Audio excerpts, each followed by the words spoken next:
नमस्कार, स्वागत है आप सभी का हिस्ट्री 360 चैनल में। मैं रवि कुलरिया, हिस्ट्री लेक्चर राजस्थान से। हम पढ़ रहे थे कक्षा 12 एनसीईआरटी इतिहास की पहली पाठ्यपुस्तक भारतीय इतिहास के कुछ विषय भाग 1, जिसका तीसरा चैप्टर है बंधुत्व, जाति और वर्ग। इसका ये तीसरा वीडियो है और इस वीडियो में ये चैप्टर कंप्लीट हो जाएगा। हालांकि काफ़ी पेज बचे हुए हैं तो मैं वीडियो थोड़ा सा बड़ा बनाने का प्रयास करूंगा। कोई दिक्कत नहीं है, खत्म हो जाएगा, क्योंकि ये टॉपिक जो बचे हुए हैं वो आपस में जुड़े हुए हैं। अब ये दिखने में बहुत सरल सा चैप्टर लगता है, लेकिन इसमें बहुत सी बातें ऐसी हैं जिनको आपको समझना पड़ेगा। अगर वो समझ जाएंगे तो आप कक्षा 12 के विद्यार्थी हैं, चाहे आप यूपीएससी के विद्यार्थी हैं, आपको आंसर राइटिंग में कोई दिक्कत नहीं आएगी। जैसे ये इंटरेस्टिंग कैसे है, जैसे इसमें यहाँ पर द्रौपदी के प्रश्न दिए गए हैं, उसके बाद में लास्ट में कुंती की कहानी दी गई है कि कैसे लाक्षागृह में पांडवों को जलाने का जो योजना थी वो विफल हो जाती है, लेकिन जो 5 बच्चे और उनकी माता जलती है उसके बारे में कुंती क्या सोचती है और उसके बारे में क्या कहानी बनती है, उसके बारे में इसमें जिक्र किया गया है। समाज में महिला और पुरुष के अधिकार किस प्रकार से थे उसके बारे में जानकारी है। इसके अलावा और भी बहुत सारी जानकारियां हैं, रोचक भी हैं और आपकी आंखें खोल देने वाली भी हैं, और कुछ ऐसी भी बातें हैं जिसमें आप दूसरे तरीके से सोचते नहीं हैं। जैसे वर्ण व्यवस्था में ब्राह्मण पहले स्थान पर है, शूद्र अंतिम स्थान पर है। यदि शूद्र ब्राह्मणों के स्थान पर होते तो क्या बदलाव हो सकता था, इसके बारे में भी एक जिक्र है। तो काफ़ी डीप है समझने के लिए, लेकिन यदि आप ऊपर ऊपर से देखेंगे तो आपको आसान सा लगेगा, लेकिन आप यदि उसके आंसर लिखने का प्रयास करेंगे तो आपको थोड़ा सा झंझट लगेगा कि अब इसका उत्तर क्या होगा। तो उसके लिए आपको समझना होगा। तो शुरुआत करते हैं। इसमें फैक्ट बहुत कम आएंगे, कॉन्सेप्ट क्लियर करने की बात बहुत ज़्यादा आएगी। जन्म के परे, यदि आप अध्याय 2 में वर्णित आर्थिक संबंधों पर विचार करें तो देखेंगे कि दास, भूमिहीन खेतीहर मजदूर, यानी वो मजदूर जिनके पास खेती योग्य जमीन नहीं है और वो दूसरों की जो कृषि भूमि है उस पर मजदूरी करते हैं, शिकारी, मछुआरे, पशुपालक, किसान, ग्राम मुखिया, शिल्पकार, वणिक और राजा, सभी का उपमहाद्वीप के विभिन्न हिस्सों में सामाजिक अभिनायक के रूप में उद्भव हुआ। यानी समाज में इन वर्गों के रूप में नए नायक उभर कर आए, ये नए वर्ग उभर कर आए। उनके सामाजिक स्थान इस बात पर निर्भर करते थे कि आर्थिक संसाधनों पर उनका कितना नियंत्रण है, यानी समाज में उनका स्थान कैसा होगा। हालांकि वर्ण व्यवस्था थी, लेकिन फिर भी जिसके पास संसाधन ज्यादा है निश्चित रूप से समाज में उनका स्थान ऊंचा होगा। क्योंकि इसमें भी हमने उदाहरण में देखे हैं कि सिर्फ क्षत्रिय हैं वही राजा नहीं बनते थे, ब्राह्मण खुद भी बन जाते थे और कुछ दूसरे जो समुदाय हैं वो भी बन जाते थे। जैसे मौर्यों के बारे में चर्चा आती है कि वो निचली जातियों से थे, यानी वो ब्राह्मण और क्षत्रिय नहीं थे। हालांकि कुछ इसको क्षत्रिय भी मानते हैं, लेकिन जो ब्राह्मण साहित्य है उसमें उनको क्षत्रिय नहीं माना गया है। तो ऐसे उदाहरण भी मिलते हैं। यानी आर्थिक संसाधनों पर किसका कितना नियंत्रण है उसका सामाजिक स्थान उतना ही ऊंचा होगा। ये एक पॉइंट इसके अंदर बनता है। अब हम विशेष संदर्भों में इस बात का परीक्षण करेंगे कि संसाधनों पर नियंत्रण के क्या सामाजिक आशय थे। सबसे पहले इसमें दिया गया है संपत्ति पर स्त्री और पुरुष के भिन्न अधिकार। अब हम महाभारत के एक महत्वपूर्ण प्रकरण पर विचार करेंगे। कौरव और पांडवों के बीच लंबे समय से चली आ रही प्रतिस्पर्धा के फलस्वरूप दुर्योधन ने युधिष्ठिर को द्यूत क्रीड़ा यानी जुए के खेल के लिए आमंत्रित किया। युधिष्ठिर अपने प्रतिद्वंदी द्वारा धोखा दिए जाने के कारण इस द्यूत में यानी इस जुए में स्वर्ण, हस्ती यानी हाथी, सोना, रथ, दास, सेना, कोष यानी अपना खजाना, राज्य, अपनी प्रजा की संपत्ति, अनुजों यानी अपने छोटे भाइयों, और फिर स्वयं को भी दांव पर लगाकर गंवा बैठे। यानी उसने सब कुछ गंवा दिया, या यहाँ तक कि अपने राज्य, अपने भाइयों और खुद को भी गंवा दिया। अब उसके पास उसकी पत्नी बचती है, उसको भी वो दांव पर लगाता है। आप कहानी ये जानते हैं। इसके उपरांत उन्होंने पांडवों की सह पत्नी द्रौपदी को भी दांव पर लगाया और उसे भी हार गए। और पत्नी भी जो अर्जुन जीत कर लाया था। स्वयंवर में अर्जुन ने मछली की आंख में निशाना लगाया। अर्जुन की पत्नी होनी थी, लेकिन कुंती कहती है कि आप इनको आपस में बांट लीजिए जो भी लाए हैं। तो वो 5 की पत्नी बन जाती है और उसको भी युधिष्ठिर दाव पर लगा देते हैं जुए में, और हार भी जाते हैं। उसके बाद में उनका चीरहरण होता है, कैसे वो कृष्ण जीवन आपने देखा होंगे। इसमें तो टीवी सीरियल्स वगैरह, मूवीज वगैरह में काफ़ी बार दिखाया जाता है। अब उसकी जो कहानी है वो यहाँ पर थोड़ी सी, एक द्रौपदी के प्रश्न दिए गए हैं कि युधिष्ठिर ने उसको दांव पर लगा दिया, क्या युधिष्ठिर को अधिकार था उसको दांव पर लगाने का? 5 पांडवों की पत्नी को दांव पर लगाने का अधिकार था? इसके बारे में 2 प्रश्न हैं। ऐसा माना जाता है कि द्रौपदी ने युधिष्ठिर से यह प्रश्न किया था कि वह उसे दांव पर लगाने से पहले स्वयं को हार बैठे थे, क्योंकि उन्होंने खुद को भी दांव पर लगा दिया था, अथवा नहीं। हालांकि दांव पर लगा दिया था, लेकिन द्रौपदी यहां पर पूछती है कि क्या तुमने खुद को दांव पर लगा दिया था? इस प्रश्न के उत्तर में 2 भिन्न मतों को प्रस्तुत किया गया। पहला, यह है कि यदि युधिष्ठिर ने स्वयं को हार जाने के पश्चात द्रौपदी को दांव पर लगाया तो यह अनुचित नहीं, क्योंकि पत्नी पर पति का नियंत्रण सदैव रहता है। यानी खुद के हार जाने के बाद भी यदि वो दांव पर लगाता है तो भी कोई दिक्कत वाली बात नहीं है, क्योंकि पत्नी पर पति का नियंत्रण है। ये मैं नहीं कह रहा, इसके अंदर लिख रखा है, कहीं किसी को थोड़ा ऑफेंस हो जाए कि गुरुजी क्या बोल रहे हैं महिलाओं के बारे में। दूसरा यह है कि एक दासत्व स्वीकार करने वाला पुरुष, जैसे उस क्षण युधिष्ठिर थे, यानी दास बन चुके थे वो, खुद को दांव पर लगा चुके थे, जुए में हार चुके थे अपने आप को, किसी और को दांव पर नहीं लगा सकता। यानी जो व्यक्ति खुद गुलाम बन चुका है, दास बन चुका है, जुए में हार चुका है खुद को, उसको अंडर में तो कोई नहीं होगा, वो किसी दूसरे को कैसे दांव पर लगा सकता है। यानी सब कुछ हारते हारते अंत में वो अपने को दांव पर लगाते हैं और खुद को भी हार जाते हैं। उसके बाद में वो अपनी पत्नी को दांव पर नहीं लगा सकते, क्योंकि वो खुद एक दास बन चुके हैं। तो ये प्रश्न का कोई निष्कर्ष नहीं निकला, इन मुद्दों का कोई निष्कर्ष नहीं निकला, और अंततः धृतराष्ट्र यानी कौरवों के पिता ने सभी पांडवों और द्रौपदी को उनकी निजी स्वतंत्रता पुनः लौटा दी। यानी अब आप हमारे गुलाम नहीं हैं, हम आपको छोड़ते हैं। तो ये दो प्रश्न द्रौपदी ने जब पूछा कि क्या तुमने खुद को भी दांव पर लगा दिया था, तो ये दो प्रश्न उठे कि यदि युधिष्ठिर ने खुद को दांव पर लगा दिया तो कुछ ने कहा कि इनकी पत्नी है, तो चाहे खुद को दांव पर लगा दिया हो तो भी वो अपनी पत्नी को दांव पर लगा सकते हैं। और दूसरा ये प्रश्न आया कि यदि खुद को ही दांव पर लगा दिया है तो वो कैसे अपनी पत्नी को दांव पर लगा सकते हैं। तो जब इसका निर्णय नहीं निकला तो उनको सबको स्वतंत्र कर दिया गया। संपत्ति के स्वामित्व के मुद्दे जो इन कहानियों में वर्णित हैं, धर्मसूत्र और धर्मशास्त्रों में भी उठाए गए हैं। पिछले भी हमने पढ़ा था धर्मसूत्रों के बारे में, धर्मशास्त्रों के बारे में, स्मृतियों के बारे में। मनुस्मृति जो लगभग 200 ईस्वी पूर्व से 200 ईस्वी यानी इन 400 सालों के बीच में कहीं रची गई है, के अनुसार पैतृक जायदाद यानी हिंदुओं के कानून हैं, खासतौर से इसमें नियम कानून, पैतृक जायदाद का माता पिता की मृत्यु के बाद सभी पुत्रों में समान रूप से बंटवारा किया जाना चाहिए, किंतु ज्येष्ठ पुत्र विशेष भाग का अधिकारी था। यानी पुत्रियों को नहीं मिलेगी संपत्ति, पैतृक संपत्ति जो बाप दादाओं की संपत्ति चलती आ रही है वो पिता के बाद में उसके पुत्रों को मिलेगी, लेकिन कुछ विशेष चीजें हैं वो बड़े पुत्र को मिलेंगी। जैसे यदि वो कहीं का मुखिया है या कहीं का राजा है तो जो बड़ा पुत्र होगा उसको विशेष अधिकार होगा उस पर अधिकार करने का। स्त्रियां इस पैतृक संसाधन में हिस्सेदारी की मांग नहीं कर सकती थी, यानी अपनी पिता की जायदाद में स्त्रियों का कोई अधिकार नहीं है।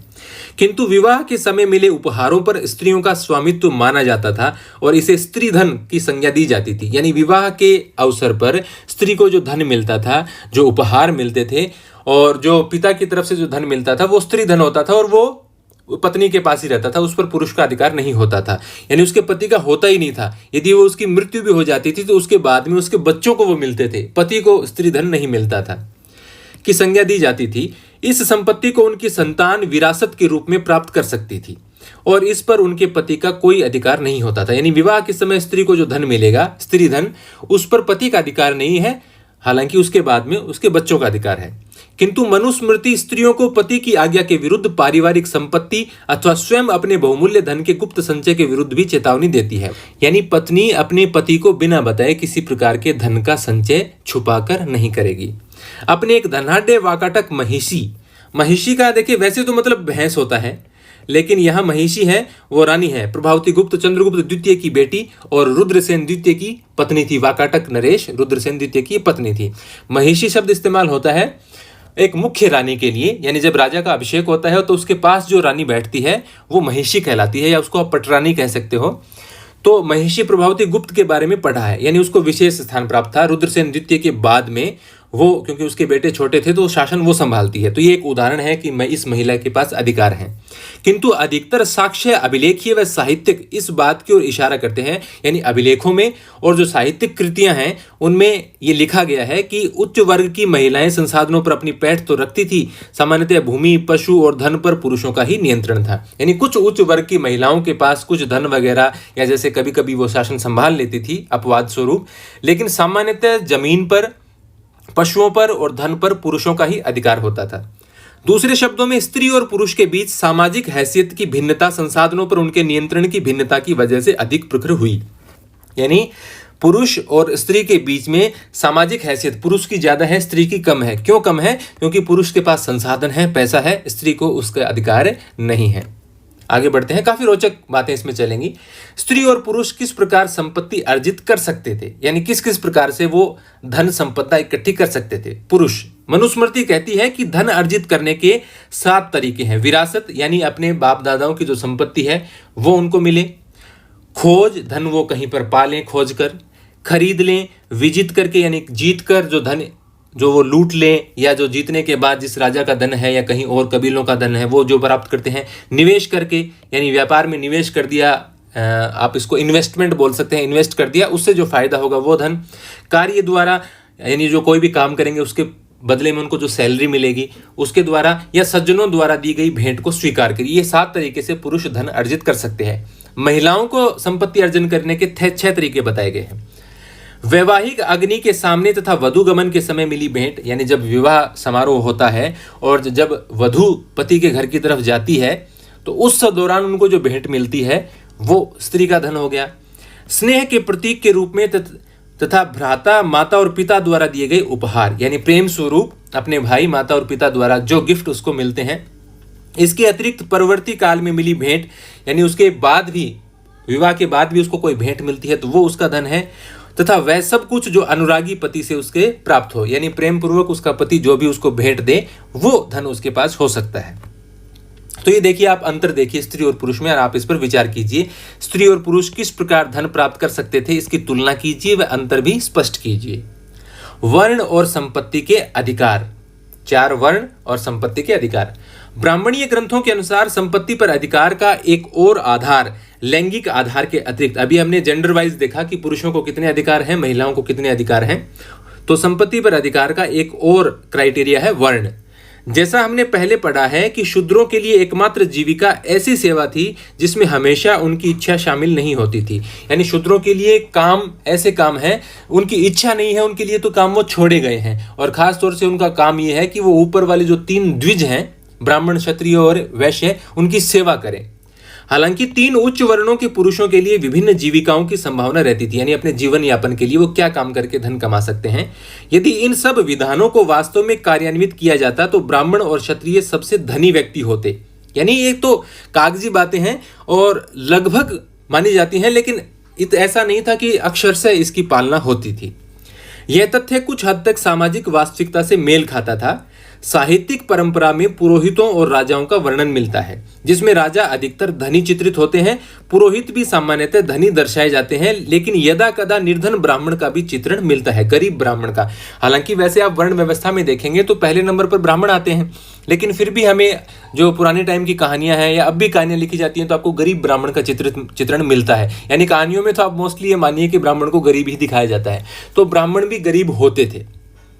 एक और स्तर पर जहां समाज के ब्राह्मणीय दृष्टिकोण को धर्मसूत्र और धर्मशास्त्र में संहिताबद्ध किया जा रहा था, अन्य परंपराओं ने वर्ण व्यवस्था की आलोचना प्रस्तुत की। अन्य परंपराएं यानी जो ब्राह्मणीय परंपराओं को छोड़कर, जैसे बौद्ध परंपराएं हैं, जैन परंपराएं हैं, इन्होंने वर्ण व्यवस्था की आलोचना की कि इस प्रकार से मनुष्यों में भेद नहीं किया जा सकता।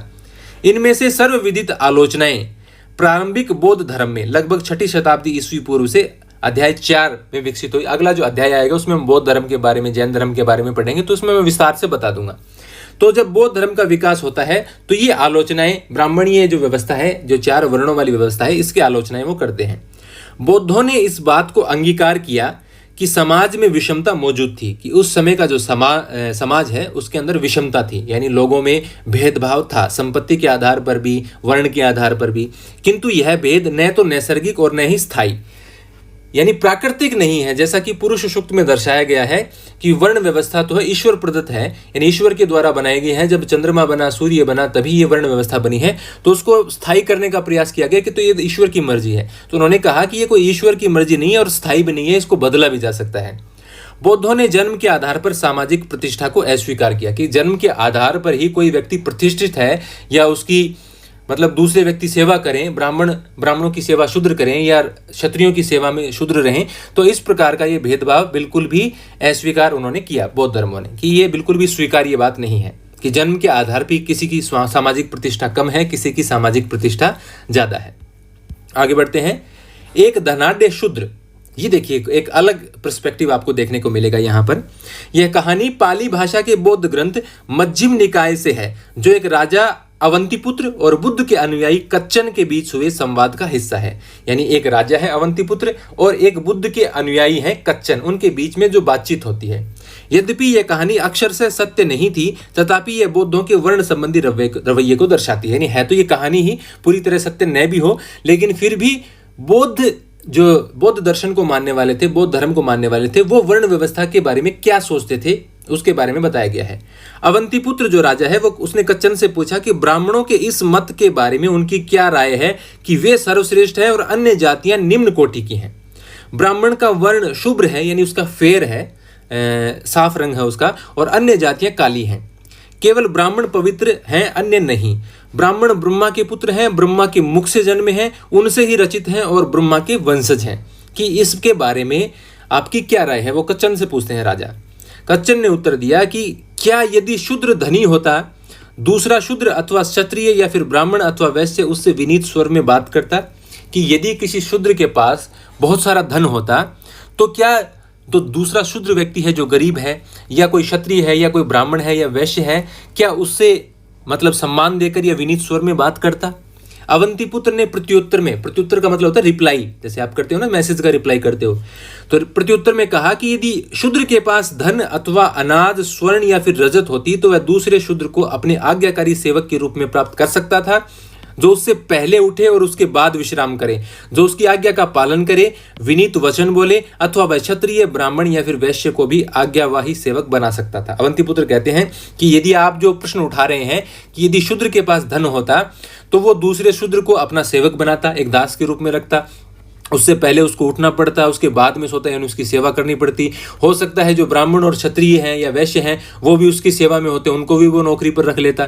तो यदि शूद्र के पास धन होता तो वो भी ऐसा ही करने का प्रयास करता। ये उत्तर दिया अवंतीपुत्र ने। तो ये अलग थिंकिंग है, इसके बारे में आप विचार करना, कमेंट में भी बताना कि आप ऐसा सोचते हैं कभी।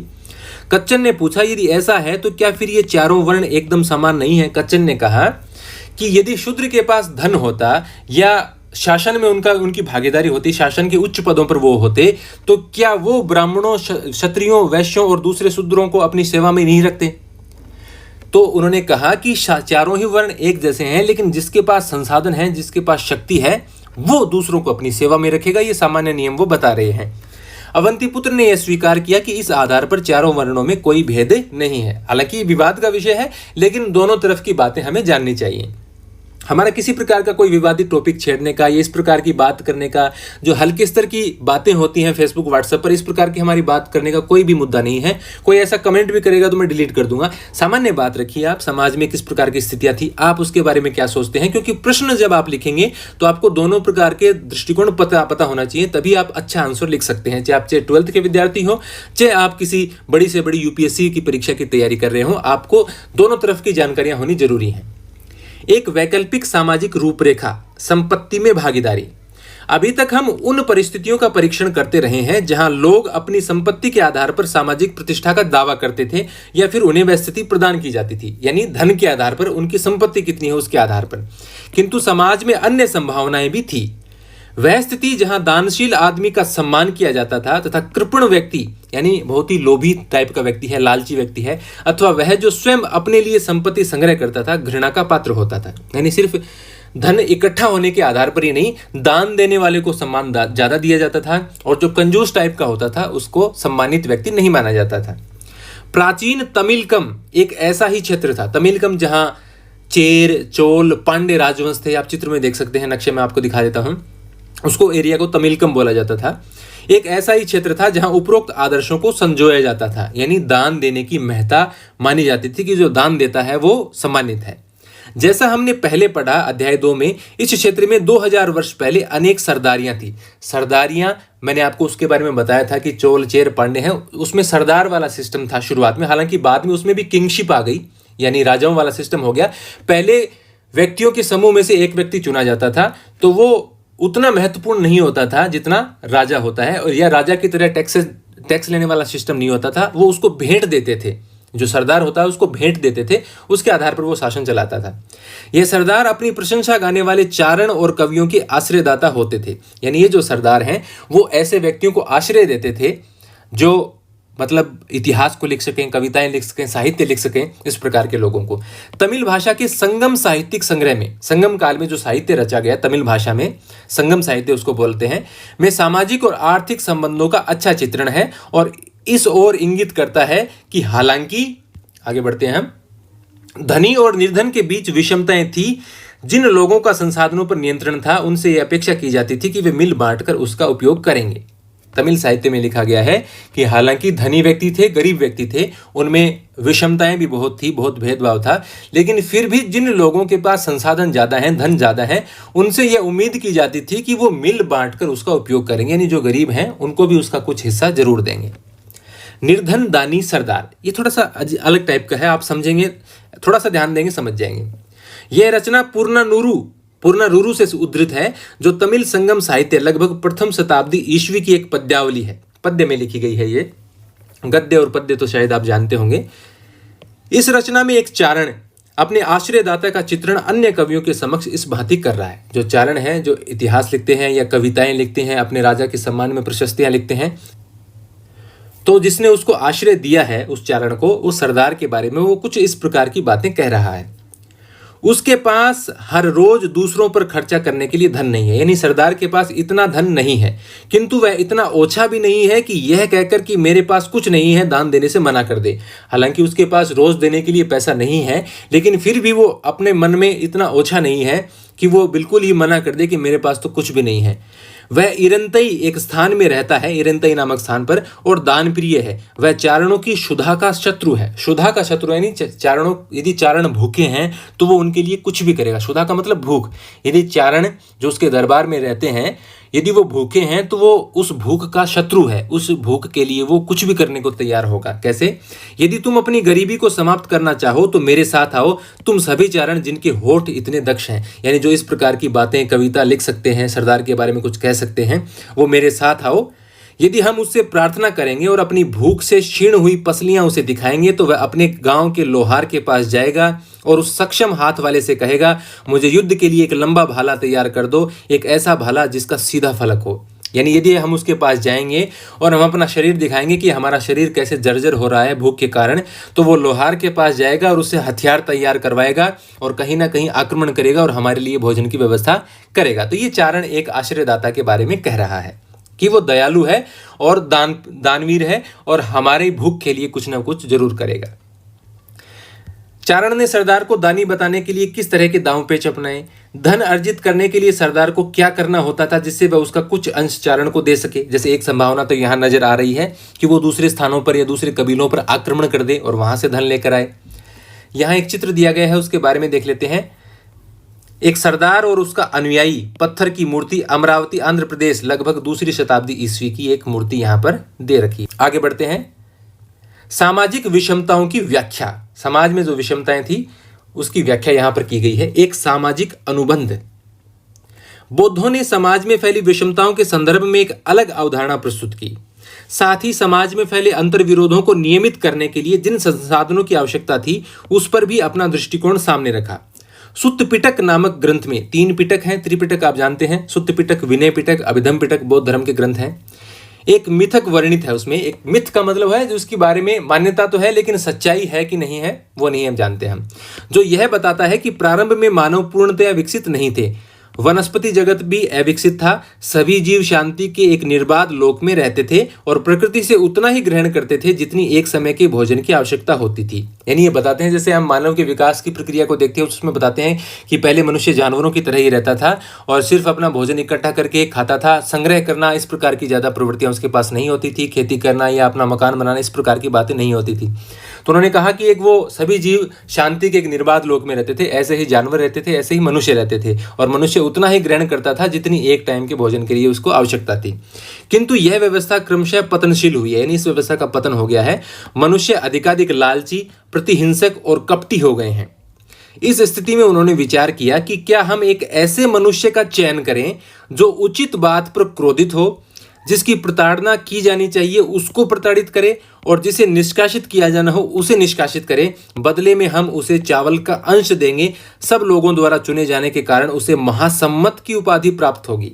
यानी वो एक ऐसी व्यवस्था बनाने का प्रयास कर रहे हैं कि मनुष्य लालची हो गया है, कपटी हो गया है, हिंसक हो गया है, तो उन्होंने विचार किया कि हमें एक ऐसा मनुष्य चुनना चाहिए, यानी वो यहाँ पर वो एक सरदार चुन रहे हैं, एक प्रकार का राजा चुन रहे हैं कि वो विवेक से निर्णय ले। किस प्रकार से कि उचित बात पर ही उसको क्रोध आए, ऐसा नहीं कि वो हर किसी पर बात पर क्रोध करने वाला हो, या उसी व्यक्ति को कबीले से या जो स्थान है उनका उससे बाहर निकाले जिसको किया जाना चाहिए, जो वास्तव में, या उसी को प्रताड़ित करे, उसी को सजा दे जो वास्तव में सजा का हकदार है, जिसे वास्तव में अपराध किया हो। ऐसा कोई न्यायप्रिय व्यक्ति यदि हम चुन लें और उसको वो व्यवस्था चलाने के लिए हम चावल का अंश दें, यानी एक प्रकार से ये टैक्सेशन सिस्टम की शुरुआत के बारे में बता रहे हैं कि हम कबीले का एक सरदार चुनेंगे और वो सरदार हम ऐसा चुनेंगे कि वो न्यायप्रिय हो, उसकी विवेक क्षमता अच्छी हो, जो अच्छे फैसले ले सके, और उसको शासन चलाने के लिए हम सब लोग इकट्ठे होकर जो चावल या जो भी, जैसे यहाँ पर चावल की बात हो रही है, यानी जो भी अनाज उगता हो उसका कुछ हिस्सा उसके पास देंगे, उसके पास इकट्ठा हो जाएगा और वो व्यवस्थाओं को चलाने के लिए उसके पास पर्याप्त अनाज हो जाएगा। वो अनाज के माध्यम से जो भी कर्मचारी भर्ती करेगा या जो थोड़े मोटे सैनिक भर्ती करेगा उनको उसके माध्यम से तनख्वाह दे देगा।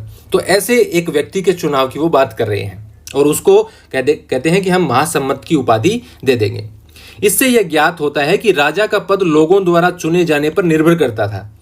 कर वह मूल्य था जो लोग राजा की सेवा के बदले उसे देते थे, कि एक राजा जो सारी व्यवस्था संभाल रहा है, उचित व्यक्तियों को दंड दे रहा है जो अनुचित कार्य करते हैं, या जिन व्यक्तियों को बाहर निकालने की जरूरत है कबीले से उनको बाहर निकाल रहे हैं, जहां क्रोधित होने की जरूरत है जहां वहां क्रोधित हो रहे हैं, यानी जो सारी व्यवस्थाओं को ठीक तरीके से संभाल रहा है, उसको हम कर के रूप में अनाज देंगे। यह मिथक इस बात को भी दर्शाता है कि आर्थिक और सामाजिक संबंधों को बनाने में मानवीय कर्म का बड़ा हाथ था।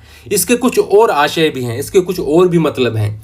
उदाहरणतः यदि मनुष्य एक प्रणाली को बनाए रखने के लिए जिम्मेदार थे तो भविष्य में उसमें परिवर्तन भी ला सकते थे। यानी वो इस प्रकार से ये प्रणाली बना रहे हैं कि हम एक व्यक्ति का चुनाव करेंगे राजा के रूप में या सरदार के रूप में, तो व्यक्ति इस प्रकार की व्यवस्थाएं बना रहे हैं तो वो इस प्रकार की व्यवस्थाओं में भविष्य में बदलाव भी कर सकते हैं।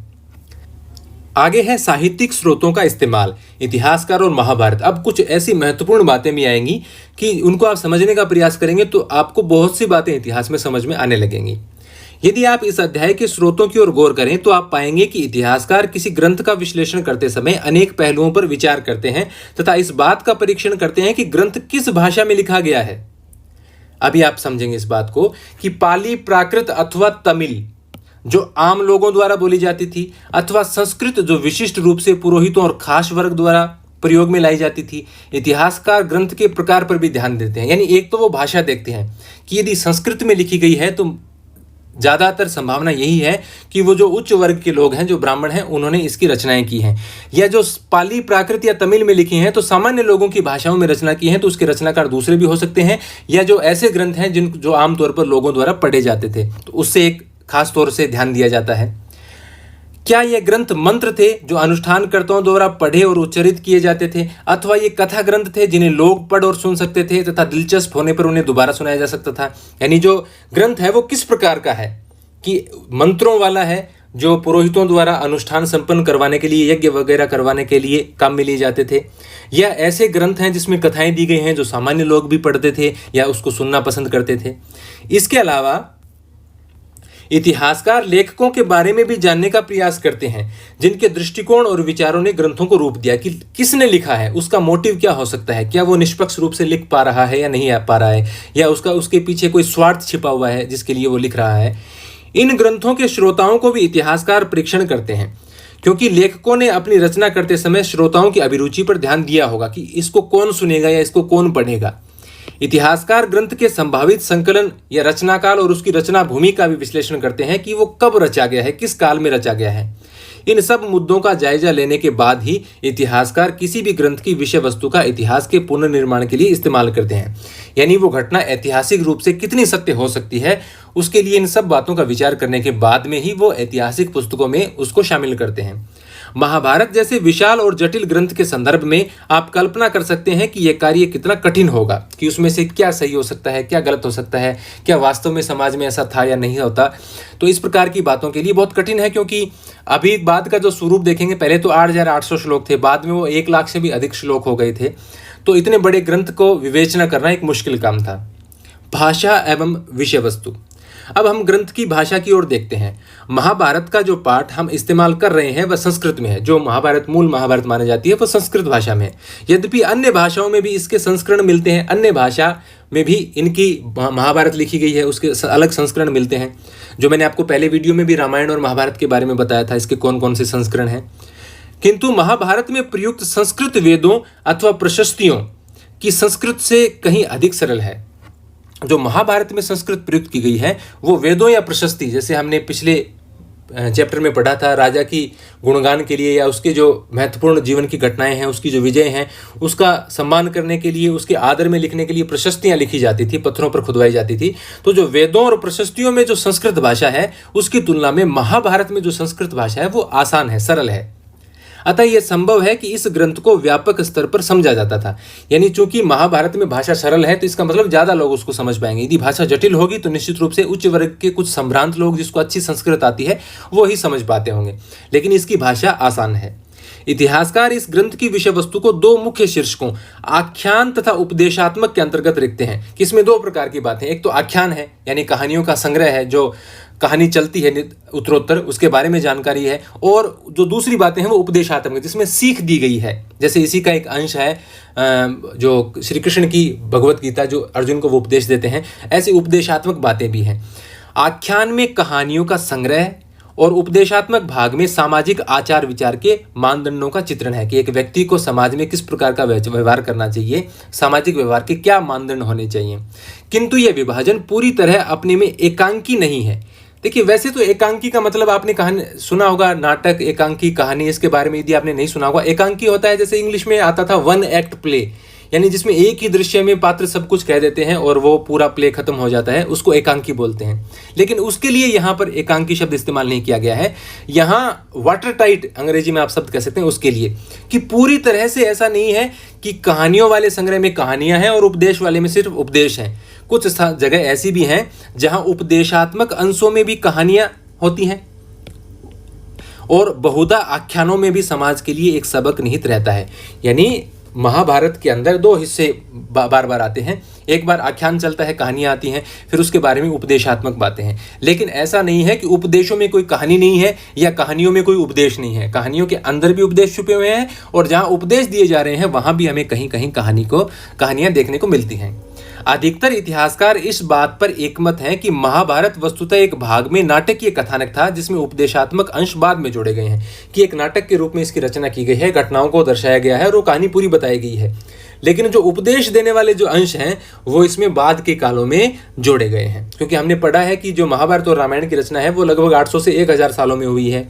हमने महाभारत में भी मैंने आपको बताया था और रामायण में भी बताया था कि किस प्रकार से जो दो कांड हैं वो बाद में जोड़े गए हैं, पहला और एक बाद वाला।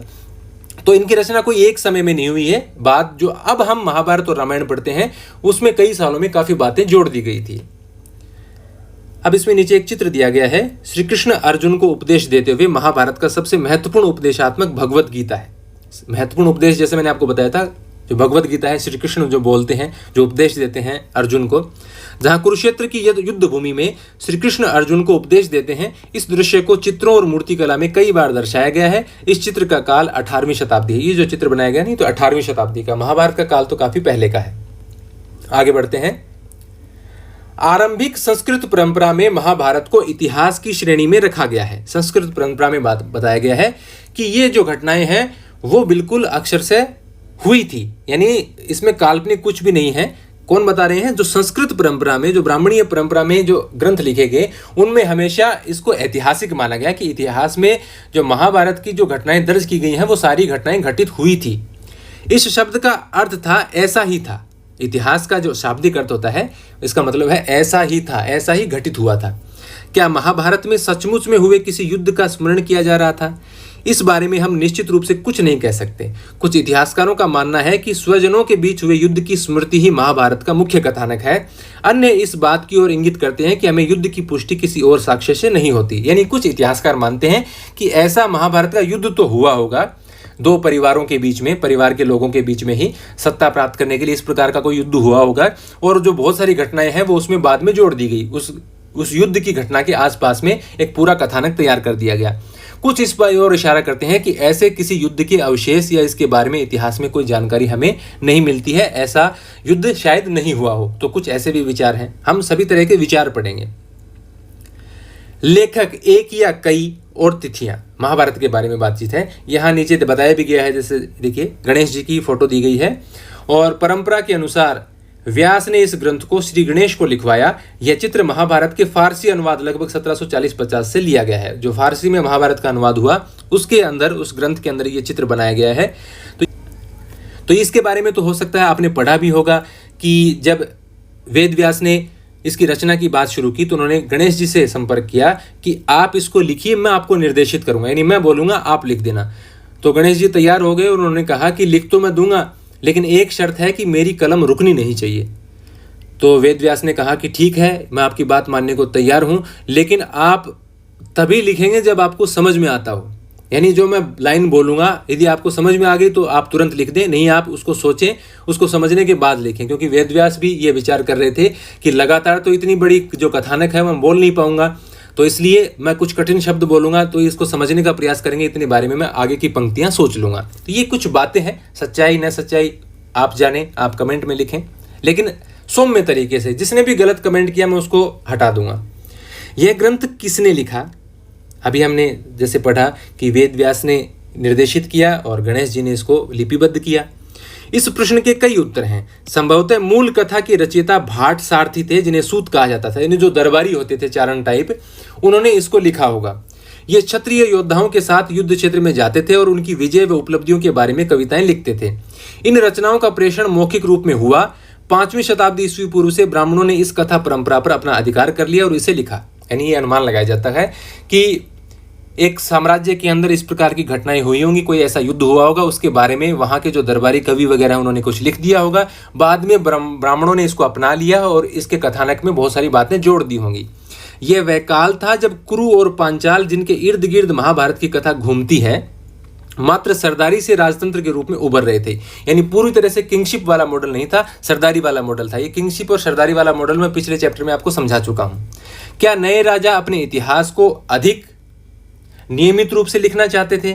यह भी संभव है कि नए राज्यों की स्थापना के समय होने वाली उथल पुथल के कारण पुराने सामाजिक मूल्यों के स्थान पर नवीन मानदंडों की स्थापना हुई, जिसका इस कहानी के कुछ भागों में वर्णन हमें मिलता है। लगभग 200 ईस्वी पूर्व से 200 ईस्वी के बीच हम इस ग्रंथ के रचना काल का एक और चरण देखते हैं। जैसे मैंने आपको बताया 800 से 1000 सालों के दौरान इसमें बहुत सी बातें जोड़ी गई हैं। लगभग 500 ईस्वी पूर्व से 500 ईस्वी के बीच में मान सकते हैं, या 400 से 600 मान सकते हैं। लगभग काल है, कोई भी ये तो कह ही नहीं सकता कि तब इस तारीख को शुरू हुआ था और इस तारीख को इसका लिखना बंद हो गया था। सब अनुमानित डेट्स हैं। यह वह समय था जब विष्णु देवता की आराधना प्रभावी हो रही थी तथा श्री कृष्ण को, जो इस महाकाव्य के महत्वपूर्ण नायकों में से हैं, उन्हें विष्णु का रूप बताया जा रहा था। यानी इसमें आगे ये बताएं भी गए कि किस प्रकार से बौद्ध धर्म और जैन धर्म का उभार आता है और विष्णु देवता की एक तरफ से वैष्णव संप्रदाय चल रहा है, तो उसको थोड़ा सा और मजबूती देने के लिए या बौद्ध धर्म को कमजोर करने के लिए इस प्रकार की भी बातें आती हैं कि इस प्रकार के ग्रंथों की जरूरत पड़ी, इस प्रकार की महिमा मंडन की जरूरत पड़ी है। कालांतर में लगभग 200 से 400 ईस्वी के बीच मनुस्मृति से मिलते जुलते बृहत उपदेशात्मक प्रकरण महाभारत में जोड़े गए। जिस प्रकार की जो मनुस्मृति तो 200 ईस्वी पूर्व से 200 ईस्वी के बीच में रचना हुई, तो उससे मिलती जुलती बातें जो उपदेश हैं वो महाभारत के अंदर जोड़े गए। इन सब परिवर्तनों के कारण यह ग्रंथ, जो अपने प्रारंभिक काल में संभवतः 10,000 श्लोकों से भी कम रहा होगा या 8,800 के करीब मानते हैं, बढ़कर 1,00,000 श्लोकों वाला हो गया। यानी इसमें 800-1000 सालों तक आगे से आगे बातें जुड़ती चली गई। साहित्यिक परंपरा में इस बृहत रचना के रचयिता ऋषि व्यास माने जाते हैं। सदृशता की खोज मतलब जो महाभारत में घटनाएं घटी हैं, उस घटनाओं की वास्तविक पड़ताल करने की बात है कि क्या ऐसे स्थान मौजूद रहे हैं। तो पुरातत्वविद इसके बारे में खोजबीन करते हैं, उसके बारे में जानकारी है। महाभारत में अन्य किसी भी प्रमुख महाकाव्य की भांति युद्धों, वनों, राजमहलों और बस्तियों का अत्यंत जीवंत चित्रण है। 1951-52 में पुरातत्ववेदा यानी आर्कियोलॉजिस्ट बीबी लाल ने उत्तर प्रदेश के मेरठ जिले के हस्तिनापुर नामक एक गांव में उत्खनन किया। एक तो नाम मैच हो गया क्योंकि वो हस्तिनापुर राजधानी थी वहां पर, और यहाँ पर भी एक गांव मिला उत्तर प्रदेश में। क्या यह गांव महाकाव्य में वर्णित हस्तिनापुर था? हालांकि नामों की समानता मात्र एक संयोग हो सकता है, किंतु गंगा के ऊपरी दोआब वाले क्षेत्र में दोआब होता है दो नदियों के बीच की भूमि वाला क्षेत्र। इस पुरास्थल का होना जहां कुरु राज्य विस्तृत था, इस ओर इंगित करता है कि यह पुरास्थल कुरुओं की राजधानी हस्तिनापुर हो सकती थी, जिसका उल्लेख महाभारत में आता है। इसको आप समझने का प्रयास करना। इसमें आगे भी कुछ बातें आएंगी, मैं पहले बता रहा हूं कि हस्तिनापुर नाम हो सकता है यूं ही मैच हो गया हो संयोग से, लेकिन हस्तिनापुर वहीं पर है जहां पर महाभारत के अंदर बताया गया है, उसी इलाके में, और वहीं नाम भी हस्तिनापुर है। तो इससे ये अनुमान लगाया गया। फिर इसकी खुदाई में कुछ स्तर मिले हैं, उससे भी अनुमान लगाया गया। लेकिन कुछ इतिहासकार ये भी बताते हैं कि महाभारत की रचना 800 से 1000 साल तक चलती रही, उसमें बहुत सी बातें जोड़ते गए। तो हो सकता है किन्हीं चतुर लोगों ने उसमें जानबूझकर ऐसे किसी शहर का विवरण जोड़ दिया होगा जो वो जानते हैं कि ये शहर यहाँ पर है, और बाद में जब इसकी जांच पड़ताल होगी तो इसके बारे में ये सिद्ध हो जाएगा कि भाई ऐसा एक नगर यहाँ पर हुआ करता था, ऐसी एक राजधानी हुआ करती थी। तो हो सकता है हस्तिनापुर वाली उसके जो महल हैं, उसकी जो संरचनाएं हैं और उसकी जो राजधानी है, उसका चित्रण है, उसके बारे में बातें महाभारत में बाद में जोड़ दी गई हों। ऐसा विचार करते हैं, इसके अंदर आएगा। बीबी लाल को यहाँ आबादी के 5 स्तरों के साक्ष्य मिले। खुदाई करते हैं ना, लंबवत खुदाई, तो स्तर मिलते हैं कि 5 बार यहाँ पर बसावट के संकेत हैं, जिनमें से दूसरा और तीसरा स्तर हमारे विश्लेषण के लिए महत्वपूर्ण है। दूसरा स्तर कौन से काल का है? लगभग 12वीं से 7वीं शताब्दी ईस्वी पूर्व का। उसमें मिलने वाले घरों के बारे में लाल कहते हैं, जिस सीमित क्षेत्र का उत्खनन हुआ है, यानी जिस थोड़े से क्षेत्र में खुदाई हुई है, वहां से आवास गृहों की कोई निश्चित परियोजना नहीं मिलती, यानी घरों की कोई निश्चित परियोजना तो नहीं मिलती, किंतु मिट्टी की बनी दीवारें और कच्ची मिट्टी की ईंटें अवश्य मिलती हैं। कि मिट्टी की बनी दीवारें मिलती हैं, कच्ची मिट्टी की ईंटें भी वहां पर मिलते हैं। कौन सी शताब्दी वाला स्तर है? लगभग 12वीं से 7वीं शताब्दी वाला, जो दूसरा स्तर है। सरकंडे की छाप वाले मिट्टी के पलस्तर की खोज इस बात की ओर इशारा करती है कि कुछ घरों की दीवारें सरकंडों की बनी थी। सरकंडे जैसे आप चित्र में देख सकते हैं, इनके ऊपर फिर मिट्टी का लेप कर दिया जाता था, जिन पर मिट्टी का पलस्तर चढ़ा दिया जाता था। तीसरे स्तर जो इसका कालखंड माना गया है, लगभग 6ठी से 3री शताब्दी ईस्वी पूर्व, ये ईस्वी पूर्व की बातें हो रही हैं, के लिए बीबी लाल कहते हैं कि तृतीय काल के घर कच्ची और कुछ पक्की ईंटों के बने हुए थे। इनमें शोषक घट, आपने सुना होगा, एक गड्ढा खोदते हैं जिसमें पानी जाता है और वो पानी सोखता जाता है, सोकपिट जिसको बोलते हैं, और ईंटों के नाले गंदे पानी के निकास के लिए इस्तेमाल किए जाते थे, तथा वलय कूपों को, जो रिंग वाले कुएं होते हैं, या आजकल ऐसी जो जहाँ पर सीवरेज की व्यवस्था नहीं होती वहाँ पर अभी ऐसी कुइयाँ खोदी जाती हैं मलमूत्र के निकास के लिए, तो वलय कूपों का इस्तेमाल कुओं और मल की निकासी वाले गर्तों दोनों ही रूपों में किया जाता था। यानी जो वलयाकार कुएं हैं वो मलमूत्र के लिए भी, उसको डालने के लिए भी किया जाता था, और सामान्य तौर पर जो पानी वाले कुएं हैं उनके लिए भी इस प्रकार के कुओं का निर्माण किया जाता था। और इसके अवशेष तीसरे स्तर से मिले हैं, जो कि लगभग 6ठी से 3री शताब्दी ईस्वी पूर्व के दौरान के हैं। क्या नगर का यह चित्रण महाकाव्य के मुख्य कथानक में बाद में जोड़ा गया है, ईसा पूर्व 6ठी शताब्दी के पश्चात? यानी जैसे मैंने आपको बताया कि महाभारत की रचना तो कई वर्षों के दौरान होती रही, कई शताब्दियों के दौरान, तो हो सकता है कि ये जानकारी बाद में उसमें जोड़ दी गई हो जब इस क्षेत्र में नगरों का विकास हुआ हो, अथवा ये मात्र कवियों की कल्पना की उड़ान थी जिसकी अन्य किसी भी साक्ष्य के साथ तुलना कर उसे प्रमाणित नहीं किया जा सकता। हो सकता है ये बातें बाद में जोड़ दी गई हों, या हो सकता है सिर्फ कवि की कल्पना हो, ऐसी घटनाएं घटित न हुई हों। सारी बातें हम विचार करते हैं। मैं ये नहीं कहता कि ऐसी घटना घटित हुई कि नहीं हुई, ये आप विचार कीजिए, आप अपने विचार कमेंट में बताइए। देखिए, लाइक और कमेंट, बहुत से बच्चे ये सोचते हैं कि क्या करने की जरूरत है। आप मेरा 1-1 घंटे का वीडियो देख जाते हैं और आप एक लाइक और कमेंट भी नहीं करते, तो ये थोड़ी सी गलत बात हो जाती है। थोड़ा सा यूट्यूब में प्रभाव पड़ता है इस बात का। यदि आप कमेंट करते हैं, लाइक करते हैं, तो यूट्यूब थोड़े से ज़्यादा लोगों को रिकमेंड करता है। तो मेरी भी ये कोशिश रहती है कि जब मैं इतनी मेहनत कर रहा हूँ, देर रात तक मैं रिकॉर्डिंग करता हूँ, तो ज़्यादा से ज़्यादा स्टूडेंट उसको देखें। तो मेरी भी ये कोशिश रहती है, तो आप उसमें थोड़ा सा सहयोग किया कीजिए। एक और उदाहरण पर गौर कीजिए। महाभारत की सबसे चुनौतीपूर्ण उपकथा द्रौपदी से पांडवों की विवाह की है। यानी जैसे मैंने आपको बहुपति और बहुपत्नी प्रथा के बारे में बताया था पहले एक वीडियो में, इसी किताब के अंदर, यह बहुपति विवाह का उदाहरण है कि द्रौपदी एक है, उसके 5 पति हैं, जो महाभारत की कथा का अभिन्न अंग है। यदि हम महाकाव्य के इस अंश का विश्लेषण करें तो यह विदित होता है कि लेखकों ने विभिन्न तरीकों से इसका स्पष्टीकरण देने का प्रयास किया है। बाईं तरफ हस्तिनापुर नगर का चित्रण यहाँ दिया गया है। देखिए, यह नगर जो समुद्र की भांति भरा हुआ था, जो सैकड़ों प्रासादों यानी महल से संकुलित था, यानी भरा था, पैक्ड था, बहुत सारे महल थे यहाँ पर। इसके सिंह द्वार यानी जो मेन गेट है, तोरण और कंगूरे, तोरण जैसे आपने मेहराब देखा होगा, आप चित्र में भी देख सकते हैं, इस प्रकार के वलयाकार डिजाइन्स होती हैं भवनों के ऊपर। और कंगूरे, कंगूरे एक बुर्ज होता है, छोटा टावर टाइप का, बिल्डिंग के ऊपर, उसको बोलते हैं। ये इंद्र कंगूरे सघन बादलों की तरह घुमट रहे थे। इसके यानी जो वहाँ पर जो महल बने हुए हैं उसके सिंह द्वार, तोरण और कंगूरे सघन बादलों की तरह घुमट रहे थे। यह इंद्र की नगरी के समान शोभायमान था, यानी देवताओं के राजा देवराज इंद्र की नगरी की तरह शोभायमान था ये, यानी इतना अच्छा था हस्तिनापुर। इसके बारे में जानकारी आदि पर्व में दी गई है। महाभारत आदि पर्व मैंने बताया था, महाभारत में 18 पर्व हैं, उसमें से एक पर्व है आदि पर्व। द्रौपदी का विवाह। बाईं तरफ आपको हस्तिनापुर में उत्खनित एक दीवार का अंश दिया गया है, खुदाई के अंदर मिली ये दीवार, जिसके बारे में अभी हम बात भी कर रहे थे कि किस प्रकार की दीवारें वहां पर मिली हैं। पांचाल नरेश द्रुपद ने एक स्वयंवर का आयोजन किया जिसमें यह शर्त रखी गई कि धनुष की चाप चढ़ाकर निशाने पर तीर मारा जाए, विजेता उनकी पुत्री द्रौपदी से विवाह करने के लिए चुना जाएगा। यानी द्रौपदी का स्वयंवर हो रहा है, आपने सभी ने चित्र वो देखा होगा कि ऊपर एक मछली घूम रही है और उसकी आंख में निशाना लगाना है। अर्जुन ने यह प्रतियोगिता जीती और द्रौपदी ने उसे वरमाला पहनाई।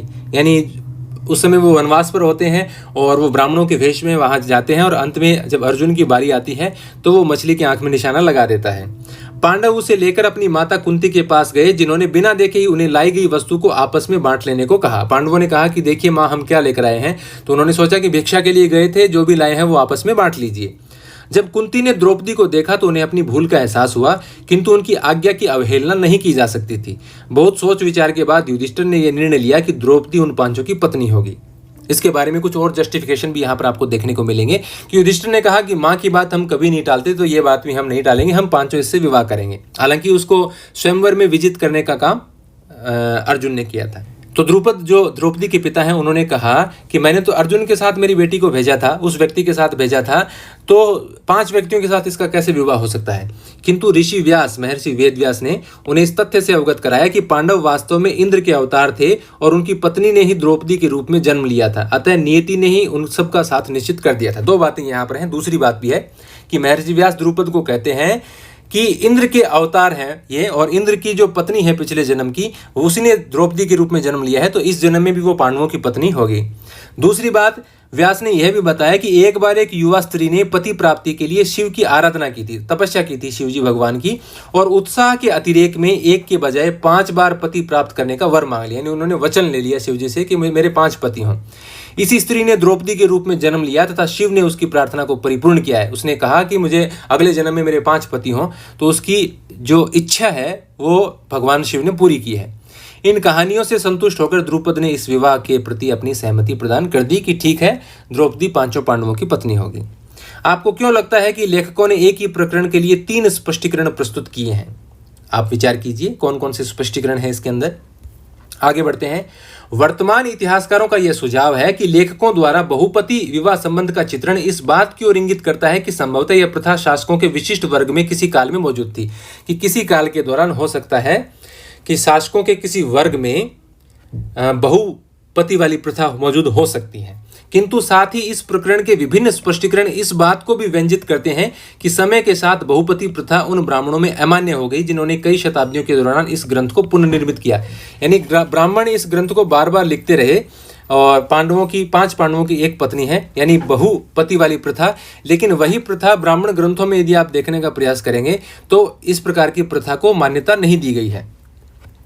कुछ इतिहासकार इस तथ्य की ओर भी ध्यान दिलाते हैं कि यद्यपि ब्राह्मणों की दृष्टि में बहुपति प्रथा अमान्य और अवांछित थी, यह हिमालय क्षेत्र में प्रचलन में थी। यानी ऐसी प्रथा ब्राह्मणीय ग्रंथों में इसका निषेध किया गया है कि ऐसी प्रथा गलत है, लेकिन फिर भी हिमालय क्षेत्र में ये जो बहुपति वाली प्रथा है इसका प्रचलन था। यह भी कहा जाता है कि युद्ध के समय स्त्रियों की कमी के कारण बहुपति प्रथा को अपनाया गया, कि युद्ध के दौरान स्त्रियों की कमी हो तो इस प्रकार की प्रथा अपनाई जाए, जहां पर स्त्रियों की कमी हो तो एक ही स्त्री के बहुत सारे पति हो जाए। दूसरे शब्दों में कहें तो संकट की स्थिति में इसे अपनाया गया। अब ये किस प्रकार का संकट है? जैसे यदि हम युद्ध की बात करें तो युद्ध में हो सकता है ज्यादा जो मृत्यु है वो पुरुषों की होगी, तो स्त्रियों की संख्या कम कैसे होगी? शायद मेरे दिमाग में नहीं आ रहा, आप विचार करके बताना। कुछ आरंभिक स्रोत इस तथ्य की पुष्टि करते हैं कि बहुपति प्रथा न तो एकमात्र विवाह पद्धति थी, पिछले चैप्टर में हमने 8 प्रकार के विवाहों के बारे में पढ़ा था, और न ही ये सबसे अधिक प्रचलित थी।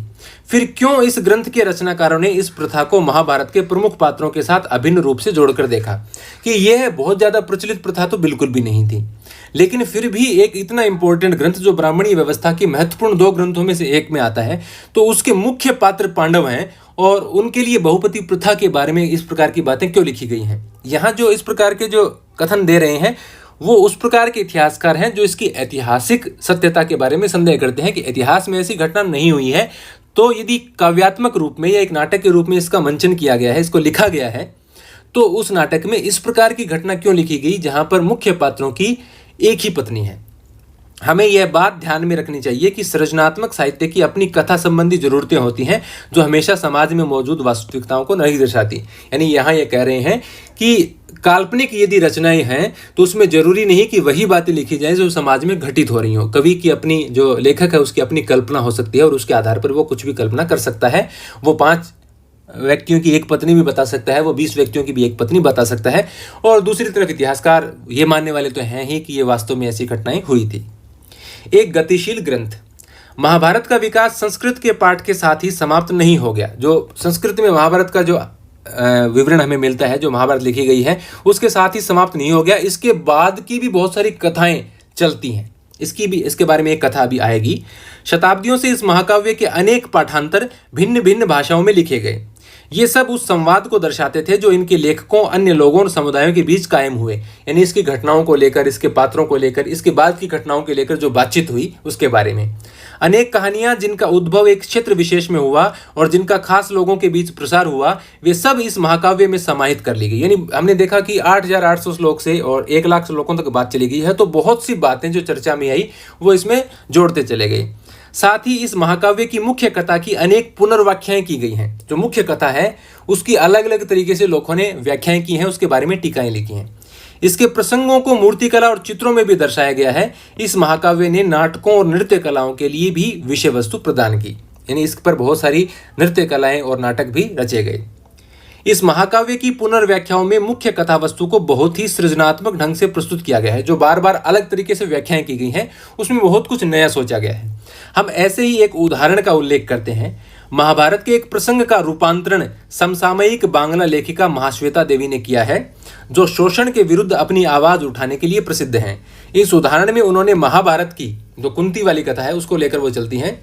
मुख्य कथा वस्तु के लिए अन्य विकल्प खोजे हैं और उन प्रश्नों की ओर ध्यान खींचा है जिन पर संस्कृत पाठ पूर्णतया मूक है। जैसे बहुत सारी ऐसी बातें आती हैं, कुछ लोग उस पर विचार करते हैं कि युधिष्ठिर धर्मराज थे तो उन्होंने फिर जुए में अपनी पत्नी तक को क्यों दांव पर लगा दिया, और पत्नी भी वो कि उसकी खुद की अकेले की नहीं है। फिर दूसरी बात ये लाक्षागृह वाली बात, चलो ये तो आप इसमें समझ ही जाएंगे। संस्कृत पाठ में दुर्योधन द्वारा पांडवों को छल से लाक्षागृह में जलाकर मार देने का उल्लेख आता है, किंतु पहले से मिली चेतावनी के कारण पांडव उस गृह में सुरंग खोदकर भाग निकलते हैं। उस समय कुंती एक भोज का आयोजन करती है जिसमें ब्राह्मण आमंत्रित होते हैं, किंतु एक निषाद एक जाति है और अभी भी ये उत्तर प्रदेश में मुख्यतया और बिहार में भी आपको मिल जाएगी। और पहले एक भीलों की तरह ही एक जाति है, भीलों की उपजाति भी इसको बोलते थे। और इसी का एक बालक एकलव्य था जिसके बारे में हमने पिछले चैप्टर में इसी चैप्टर की पिछले वीडियो में कहानी पढ़ी थी। तो एक निषादी अपने 5 पुत्रों के साथ उस भोज में आती है। खा पीकर वे गहरी नींद में सो जाते हैं और पांडवों द्वारा लगाई गई आग में वे उसी लाक्षागृह में भस्म हो जाते हैं। जब उस निषादी और उसके पुत्रों के जले शव मिलते हैं तो लोग ये सोचते हैं कि पांडवों की मृत्यु हो गई है, कि पांडव जल गए हैं। अपनी लघु कथा जिसका शीर्षक कुंती और निषादी है, महाश्वेता देवी की एक लघु कथा है जिसमें वो किस प्रकार से बताती हैं। देखिए, महाश्वेता देवी ने कथानक का प्रारंभ वहां से किया है जहां महाभारत के इस प्रसंग का अंत होता है। उन्होंने अपनी कहानी का संयोजन एक वन प्रांत में किया है। वन वाला एक इलाका है महाभारत के युद्ध के बाद जहां कुंती निवास करती है वनों के अंदर। कुंती के पास अब अपने अतीत के विषय में सोचने का समय है। पर्याप्त विषय है, महाभारत का युद्ध समाप्त हो चुका है, पांडव जीत चुके हैं। पृथ्वी जो प्रकृति की प्रतीक है उससे बात करते हुए वह अपनी त्रुटियों को अंगीकार करती है। यानी वो रोजाना पृथ्वी से बात करती है जमीन की ओर मुंह करके, और उसमें वो अपनी अतीत की जो गलतियां हैं उसको स्वीकार करती है। प्रतिदिन वह निषादों को देखती है जो वन में लकड़ी, शहद, कंदमूल आदि एकत्रित करते आते हैं। एक निषादी बहुधा कुंती को पृथ्वी से बात करते हुए सुनती है। एक निषाद औरत बार बार उसको रोजाना देखती है कि ये पृथ्वी से बात कर रही है। एक दिन वातावरण में कुछ था, जानवर जंगल छोड़कर भाग रहे थे। कुंती ने देखा कि निषादी उन्हें ताक रही है। जब उसने यह पूछा कि क्या उन्हें लाक्षागृह की याद है तो कुंती सकपका गई। यानी वो निषादी कहती है कि हे कुंती, क्या आपको लाक्षागृह के बारे में याद है, आपने क्या किया था? उन्हें याद था। क्या उन्हें एक वृद्धा निषादी और उसके 5 पुत्र याद थे? और इसकी स्मृति थी कि कुंती ने उन्हें मदिरा पिलाई थी और इतनी कि वे सब बेसुध हो गए थे, जबकि वह स्वयं अपने पुत्रों के संग बचकर निकल गई थी। कुंती ने पूछा, क्या तुम वह निषादी? यानी वो निषादी कहती है कि उस दिन तुमने उनको मदिरा पिलाकर बेहोश कर दिया और वो जलकर राख हो गए, क्या आपको याद है वो बात? और वो कुंती पूछती है कि क्या तुम वही निषादी हो जिसके 5 बेटों के साथ जो लाक्षागृह में थे? उसने उत्तर दिया कि मरी हुई निषादी उसकी सास थी, यानी जो 5 बच्चों के साथ में जो महिला मरी थी वो उसकी सास थी। साथ ही वह बोली कि अपने अतीत पर विचार करते समय तुम्हें एक बार भी उन 6 निर्दोष लोगों की याद नहीं आई जिन्हें प्राणों से हाथ धोना पड़ा था, क्योंकि तुम अपनी और अपने पुत्रों की जान बचाना चाहती थी। यानी तुम अपने और अपने बेटों की जान बचाने के लिए और 5 निर्दोषों और उसकी जो एक महिला है उसकी तुमने जान ले ली, क्या उसके बारे में तुमने सोचा नहीं? जिस समय वे दोनों बातें कर रही थी, आग की लपटें करीब आ रही थी। निषादी तो अपने प्राण बचाकर निकल गई, किंतु कुंती जहां खड़ी थी वहीं रह गई। तो ये एक अलग पर्सपेक्टिव से महाश्वेता देवी ने एक कथा बताई है, जिसके बारे में अब मैं आपको शुरू से बता रहा था कि इसके बारे में एक अलग जानकारी आएगी। तो यहाँ हम सभी बातों के बारे में विचार करते हैं। इसकी जो महाभारत के बारे में ऐसे जो प्रसंग हैं, इस पर और भी बहुत सी किताबें लिखी गई हैं, बहुत सी कहानियाँ लिखी गई हैं इसके बारे में। अब काल रेखा में कुछ पॉइंट्स दिए गए हैं कि लगभग 500 ईस्वी पूर्व में पाणिनि की अष्टाध्यायी, जिसमें संस्कृत का व्याकरण दिया गया है, वो पुस्तक लगभग 500 ईस्वी पूर्व में रचना हुई। लगभग 500 से 200 ईस्वी पूर्व के दौरान प्रमुख धर्मसूत्र रचे गए। 500 से 100 ईस्वी पूर्व के दौरान आरंभिक बौद्ध ग्रंथ, जिसमें त्रिपिटक, तीनों पिटक हैं, सुत्त पिटक, विनय पिटक और अभिधम पिटक, उनकी रचना हुई। 500 से 400 ईस्वी में रामायण और महाभारत। 500 ईस्वी पूर्व से 400 ईस्वी, यानी ये लगभग आप देखेंगे तो 900 वर्षों का समय हो गया। इसके दौरान रामायण और महाभारत की रचना होती है। 200 ईस्वी पूर्व से 200 ईस्वी के बीच में, ये तो मैंने आपको कई बार बताया, मनुस्मृति और तमिल संगम साहित्य की रचना होती है। चरक और सुश्रुत संहिता, आयुर्वेद के ग्रंथ जिसमें चिकित्सकीय बातें हैं, किस प्रकार से उपचार किया जाना चाहिए, लगभग 100 ईस्वी के आसपास। पुराणों का संकलन लगभग 200 ईस्वी से। भारत मुनि का नाट्य शास्त्र लगभग 300 ईस्वी में। अन्य धर्मशास्त्र लगभग 300 से 600 ईस्वी में। 400 से 500 ईस्वी के दौरान संस्कृत नाटक, कालिदास के साहित्य सहित खगोल व गणित शास्त्र पर आर्यभट्ट और वराहमिहिर के ग्रंथ संस्कृत में और जैन ग्रंथों का संग्रहण, ये सारे लगभग आप मान सकते हैं जो गुप्तों का काल है, गुप्त वंश का जो समय है, उसके दौरान ये बातें आती हैं सारी। और इसके नीचे भी है शायद कुछ 2 बातें।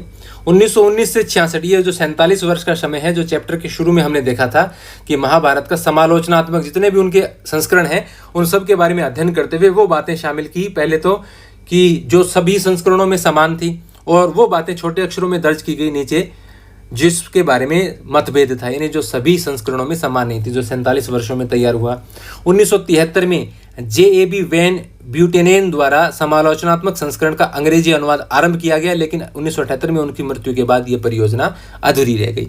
तो इसी के साथ ये हमारा चैप्टर समाप्त होता है। यदि आपको अच्छा लगा है तो लाइक कीजिए, कमेंट कीजिए, आप अपने क्लासमेट्स के साथ भी शेयर कर सकते हैं। प्रतियोगी परीक्षाओं के लिए भी मैं बहुत प्रकार की वीडियो बनाता रहता हूं। तो ये 3 चैप्टर यहाँ पर समाप्त हो गए हैं। इसके बाद में 4था चैप्टर ही मैं जल्द आपको पढ़ाऊंगा। धन्यवाद।